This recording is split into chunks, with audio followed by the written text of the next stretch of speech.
Good afternoon and welcome to another episode of Mr. Long Island's Search for Truth and Beauty. My name is Michael Watt, aka Mr. Long Island. This week our guest is Jim Vitale. You right? Yes. Beautiful. Jim is a acupuncturist. Yes, I am. That's a first for the show, and we're going to learn a lot about acupuncture today, or as much as we can in about 20 minutes. But before we do anything, as you know, Mr. Long Island's Search for Truth and Beauty. The truth is issues that Long Island needs to discuss, and the beauty is discussions about things that make Long Island great. And I think acupuncture actually comes in under a couple of those areas.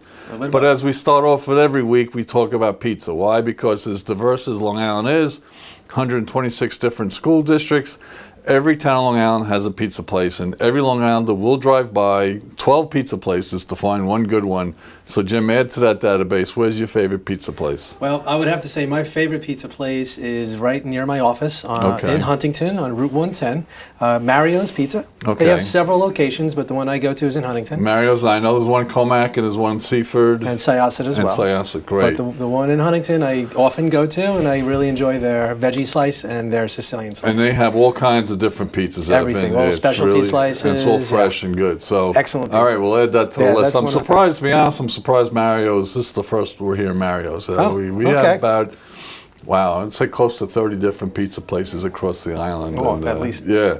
So we're having some fun with that. Thank you very much for adding to that. My pleasure.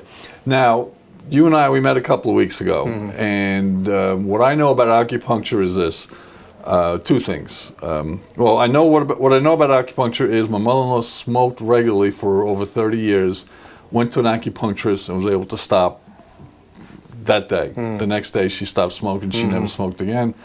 And two, what I understand about acupuncture is it really, the body has an amazing ability to heal itself. It just gets blocked. And my understanding of acupuncture just helps relieve those blockages. So tell us a little bit about acupuncture, and we want to get into how you got into it. But just tell us basically, I don't know anything about acupuncture. Talk to me.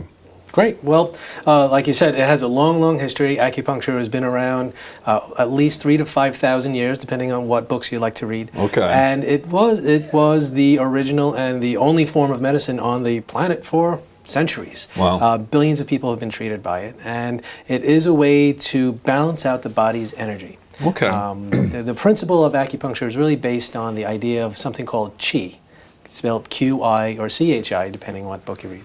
And qi is the idea of energy, the body's energy system, the energy flow of a body. In yoga, they call it pranayama. There's a lot of different names for this energy. But this qi really is the body's life source. And this is what makes your organs function. It makes your bodies function. It's what keeps you alive.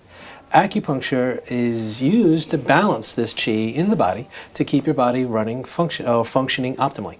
Now the qi isn't just in the body. There's energy throughout the universe. Throughout, exactly. There's qi in everything. There's qi in this water. There's qi in everything. Just like in Star Wars and the Force. Right. It's the same principle. In fact, George Lucas got the idea of the Force from the ancient Chinese classics. Okay.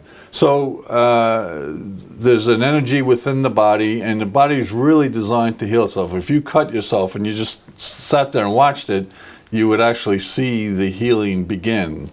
So talk to us about the role that acupuncture. When you say acupuncture, what does that entail? Well, you said the right thing there, that the body does have this innate healing ability. And one of the things that acupuncture does is it enhances and improves that healing ability. So you say you get a cut and you put a Band-Aid on. The cut heals itself. The Band-Aid didn't do the job. It was the body doing it. Okay. And acupuncture does the same thing. Acupuncture frees up those blockages, allowing the body to heal itself faster and quicker. Now, obviously, there's a lot to acupuncture, but it's not really a matter of just sticking needles in a certain spot, or is it? Walk us through a little bit about that. That's part of it. Yeah, so part of our training is in learning the anatomy of the body and knowing exactly what points control what functions. One of the main ideas behind acupuncture is that every organ is governed by a channel or a meridian. So, for example, there's a lung meridian, there's a spleen meridian, there's a liver meridian, and if there's a problem in that meridian or a problem in that organ, points along that channel can fix that. So, for example, if you had asthma, if you had a chronic cough, well, the lung channel flows down the arm, and there's an acupuncture point right here that if I was to put a needle in it and stimulate it the right way, it may actually improve your lung functioning. It'll help relieve the cough, and it'll help you breathe better. So by using the channel, we can affect the organ. We can affect how the organs function. And that's where the pinprick, or is Yeah, there that's an where a official tiny term little for needle. that? Yeah, okay. the needle. We acupuncture needles is the The official needle term. just kind of stimulates the system that's already in place. Right, It's like exactly. a wake-up call. Right, basically, yes. And the study of acupuncture, they know where to put that, or does it matter? Or Oh, what? it matters very much. You I could thought be it off might. by Why a don't you walk us millimeter. about that? Yeah. Yeah. You could be off by a millimeter, and your treatment won't be as effective. So we spend 4 years studying every inch of the body and knowing exactly where to place these needles. When you say we, you talk about an An acupuncturist acupuncturist school. Okay, Yeah. so talk to us a little about becoming an acupuncturist. How'd you get into it, and what was the biggest surprise you came across? But talk to us a little bit about becoming an acupuncturist. Is that the accurate term Yep, for yep, it? Okay. yeah. Licensed acupuncture is the official All right. term for somebody who's studied acupuncture. Typically in the United States, the training is from 3.5 to 4 years, depending on whether you incorporate herbal study with that. But a minimum of 3.5 years after getting an associate's degree. So you Associate's degree in what? in pretty much anything, but hopefully pre-med. So Okay. if you get your pre-meds first, you get your anatomy and physiology, your biochemistries down, these things, then you can go into acupuncture school and do it an additional 3.5 years. At an acupuncture school. Now, Yes. are there schools like that on Long Island? Yes, there's actually two schools on Long Island, one in Mineola and one in Syosset. I'm an instructor at the one in Syosset, the New York College of Health Professions. Okay. They're on Jericho Turnpike in Syosset. And the course study that you do, is it you talk about anatomy. I mean, if I'm not good at science, do I have a shot at this, or what? You definitely would need to study more, Okay. but there's not a heavy focus on the Western biosciences. We do need to know biochemistry, basic anatomy and physiology, basically what's happening in the body on a broad level. Okay. But we spend the majority of our time studying symptoms and what they relate to. We spend a lot of time studying the meridian pathways and knowing exactly where the points are and what the functions of every point do. Now, you used an interesting reference. You said the Western biochemistry. Yes. Expand on that a little bit. What do you mean by that? There's a difference of thought between Western and Eastern, and in the schools, that's how we talk about it. Say there's the Western sciences, which is the sciences that are taught in the medical schools. So biochemistry, anatomy and physiology, pathophysiology, basically anything that a doctor would study in medical school, with Western medical terminology and Western medical references, so that any doctor or nurse or anybody who's gone through medical training here would understand, and we have a common ground. Then there's the Eastern philosophies, or the Eastern perspective, and that's more where the energy pathways are, more of Eastern symptomology, where there are symptoms that may relate to a system or an organ that in a Western doctor may not make that connection, because the acupuncture meridians in the body are all interconnected. That's why if you have a headache, Right. you can put a needle here, and the connection helps the headache go away, because they're all interconnected. As opposed to, and I have to be very careful here because I have a certain bias about pharmaceuticals. Okay. I'm a big believer in the expression, pharmaceutical companies don't create cures, they create clients. There's a tendency in Western science, for lack of a better term, to medicate and provide drugs that are going to fix things. Would you say that's counter to what you're doing, or how does that relate? Well, it is counter to what acupuncturists do. Okay. Acupuncturists, we do an herbal study, so we learn to use herbs to naturally boost your body's own ability to heal itself. But exactly, acupuncture's goal is to heal the body naturally, without the need of a long-term drug. So, and I want to get back to the herbs thing, so don't let me forget, but I wake up, I have a headache, or I'm not feeling well. Maybe in the old days, I took a couple of aspirins or something stronger. You would suggest a quick visit to the acupuncturist, or If it's a one-time thing, like maybe you had a late night the night before with Right. a few drinks, then if it's a one-time thing, I'd say take your aspirin. That's okay. If it's a habitual thing, if you're waking up every day with that headache for weeks or months, then I'd say yes, go see an I acupuncturist. mean, there's a bad example. Let's say I have a back pain. Okay. Okay, you wake up and I get the stiff back, or I overexerted myself and I have some back pain. There is a school of thought. You take a couple of, they show you the pictures in the commercials, and you take a couple of these, and boom, you're done. Right. You're really just masking the symptoms, correct? Right. Walk us Right. through a little bit about that. What would you suggest someone do? Well, someone wakes up with back pain, and if it is significant pain, and they really are adverse to taking just a pain pill just to make it go away, and then it comes back 4 or 6 hours later, then go see an acupuncturist. Go get checked out, see what caused it. Is it muscle spasm? Is it something deeper? Is it maybe a disc herniation? So an acupuncturist can relieve the muscle spasms in the back, can help improve and the energy flow, and just get you feeling a lot better.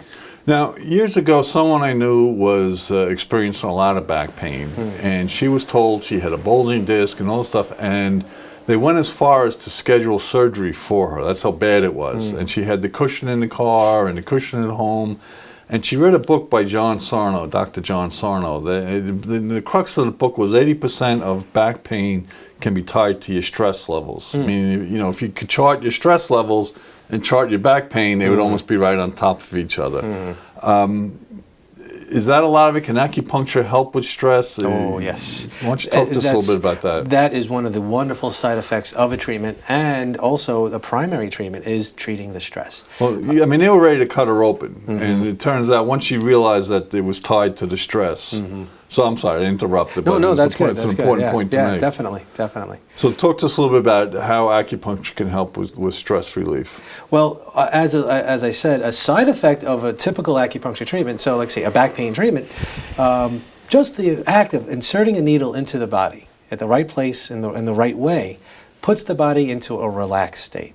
So what's called the sympathetic versus the parasympathetic. So sympathetic nervous system is that fight or flight nervous system that's built in within us. That's the stress nervous system.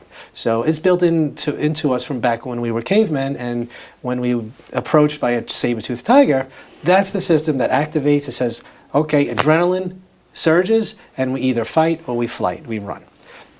Well, we're no longer being chased by saber-toothed tigers, but we all have this low-level stimulation of stress due to our daily lives, sitting in traffic and pressure through work and family and other things. So we have this low-level sympathetic nervous system dominance, and that creates stress illnesses, headaches, digestive issues, all different types of issues that can lead to chronic illness. As soon as you put a needle into the body goes from sympathetic, this fight or flight, to parasympathetic, which is the rest and digest mode. That's the nervous system that is activated when you're in complete rest, and that's where your body heals itself and regenerates. So part of how acupuncture works is it puts your body into that relaxed state so it can do what it's supposed to do. It can heal itself instead of being in that sympathetic mode all the time where the body doesn't get a chance to heal itself. And it's almost like so many of our health problems or a pain can be caused by a really good night's sleep. Of course, it's hard to get it because you're in pain, but it's one of those paradoxical situations. But with the acupuncture, with the properly placed needle points, you can kind of induce that situation. Yep. How does it differ, or does it differ from chiropractic? Because I always understood chiropractic meaning adjustment, the subluxation means to line everything up so the healing powers that course throughout your body would rush to wherever that area was and help your body heal naturally. Is it along the same lines, or how does it differ? Well, it is a very different study from chiropractic, where you said chiropractic focuses primarily on the spine, alignment of the spine, and the nerves flowing out of the spine and making sure that they're uninhibited and they're flowing perfectly. Acupuncture works on the whole systemic system of energy, not just the spine. So as an acupuncturist, I won't crack your back to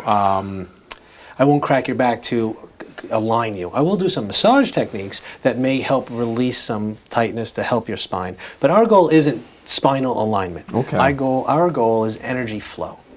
But, I often refer to a chiropractor. I work with a chiropractor, actually. So you're not at odds with each other. No, it's actually, really complementary. They're very complementary. They're very Okay. synergistic, because if I have a chronic back pain patient, I suspect a herniation or a bulge, I'll make sure they're getting adjusted Right. so I can do my work better.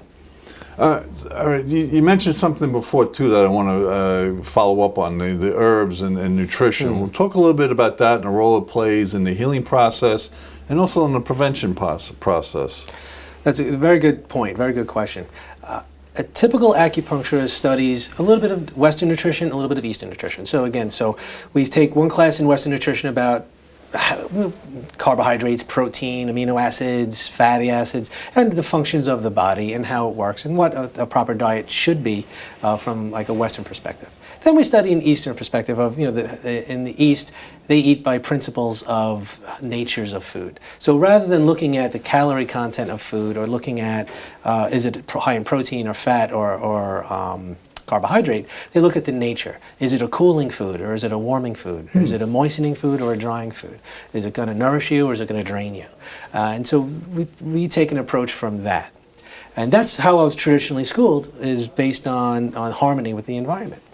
But this environment, especially here in the United States now, we are at the poorest nutrition we've ever seen in the last, ever in the last 30 to 50 years.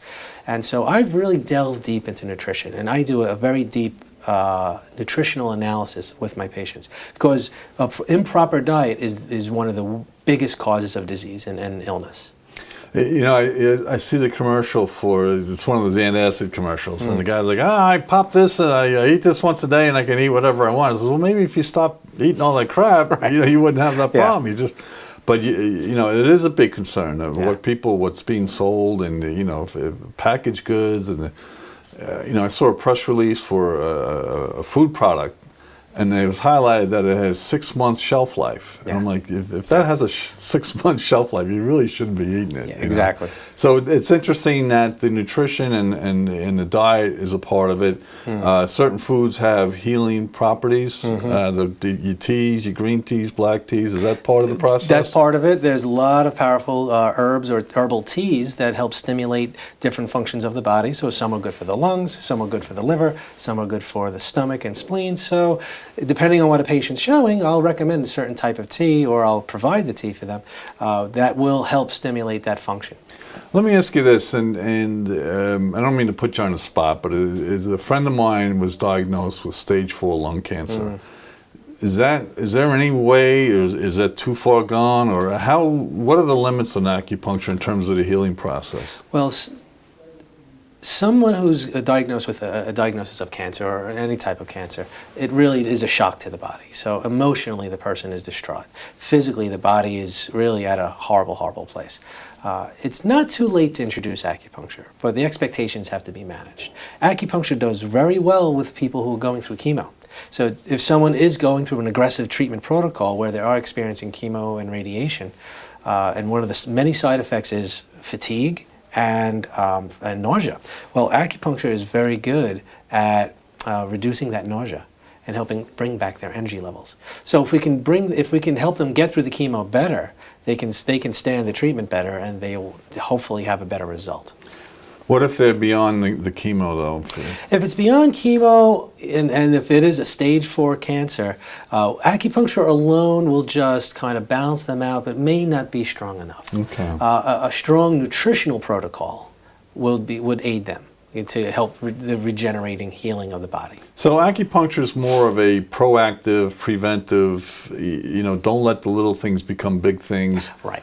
And I think what's really important is the role that stress plays in health problems. If people understood that, and maybe if they're feeling a lot of stress, they may not feel the pain, but they feel the stress. The pain is just a manifestation of the body dealing with that stress. That's the point to get the acupuncture treatment. Yeah, it is. It's my firm belief that everybody on the planet could do with an acupuncture treatment every 4 to 6 weeks. Well, no, it's an important consideration, because if you're nipping these things in the bud, no pun intended, or pun intended, whatever you want, you're not letting the molehills become mountains. Right. There aren't too many acupuncturists on Long Island right now, are they? Or well, very interestingly, acupuncture has gained a lot of popularity in the last few years. acupuncture schools have gone up as far as enrollment is concerned. I'm also on the board of the Acupuncture Society of New York, ASNY, which is our state organization that helps protect acupuncturist rights in the state. And we've seen quite a bit of growth in the last few years. There are estimated about approximately 5,000 acupuncturists in New York State, and maybe close to a third are on Long Island. Real quick, because we're wrapping up, Sure. we met through Karen Garvey, and Karen talks about 2020, the 2020 clear vision, that more and more people are swinging over towards understanding natural, holistic ways to lead their lives. You see, obviously, that we're heading in that direction. Do you see the health insurance companies getting on board? Do you see the government starting to recognize this more and more? That is another boon to why we're doing well, is because acupuncture insurance companies are recognizing the benefit of acupuncture. That if someone goes for a series of treatments, we can prevent a $50,000 surgery. Right. With 12 or 15 treatments, someone doesn't need that knee replacement or a hip replacement or whatever it may be. So insurance companies are realizing, hey, we can save money by paying for their acupuncture instead. Sure. So yeah, there is an acknowledgement and appreciation for acupuncture. It's getting better. Terrific. Now, if somebody was looking for more information and wanted to contact you, is there a website, or how would they reach out? Yes. to you? Well, my primary website is SuffolkCountyAcupuncture.com. I'm the owner of Suffolk County Acupuncture. So www.SuffolkCountyAcupuncture.com. Terrific. Jim, this has been really enlightening. I really appreciate your time, and I really hope to see more and more people embracing these holistic measures and improving their diets, and maybe seeing a lot less pain in the world. So thank you very much for being our guest today. Thank you. It's been my pleasure. Jim Vitale, Suffolk County Acupuncture. And my name is Michael Watt, a.k.a. Mr. Long Island, and this has been another episode of Mr. Long Island's Search for Truth and Beauty. Thank you for joining us this afternoon.